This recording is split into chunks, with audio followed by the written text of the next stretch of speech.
Last week, I interviewed Congressman Khanna at the DNC convention. My big question for him was why Arab, Muslim, and anti-war voters should believe Kamala Harris will treat the Israel-Hamas war and Netanyahu any differently from Joe Biden. I want to share his answer because it surprised me. And I wish more politicians, including progressive ones, would speak this honestly, even if it means going against the party line during its own convention. Here it is. Why should Arab Americans, Muslims, or general uncommitted voters believe Kamala Harris will do something different? Well, she needs to articulate a change in policy. Look, regardless of where you stand on the issue, it's been failure. We've had 11 months. 40,000 plus people have died in Gaza. The Israeli hostages are still not home. There are people who are still having rockets hit them because of Hezbollah in Israel. There's a potential of war in Lebanon. There's a potential of war with Iran. This has been a disaster. We need a new direction.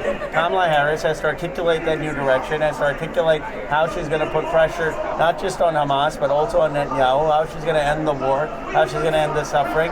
And until she does that, people have a right to ask questions. And she owes people that answer to be able to get their votes. That's how a lot of people feel in this country. I've said time and time again, we need to stop giving away our votes and have politicians earn them. Where do you live? In what state? I actually just moved from D.C. to Chicago. Okay. Yeah, I live here in the city. Yeah, but you know then, because there's a big Palestinian population here in Chicago, a big Muslim population, but I think this population is going to be key in Wisconsin, it's going to be key in Michigan, it's going to be key in Pennsylvania, in the swing states. And so what Kamala Harris has to do is what Hubert Humphrey did in Vietnam with the Vietnam War. He broke from Johnson as vice president. He did that in October. That was too late. If he had done it in September, he would have won. She needs to do that after this convention. Well, thank you so much for meeting with me. Anything else you'd like to tell young voters? I think young voters are going to change this country and change the world.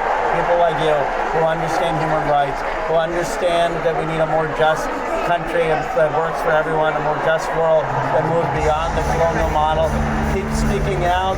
Don't get discouraged. These aren't fights that just matter in an election. It's fights that matter over decades. And I'm inspired by what you're doing. Thank you so much. Thank you.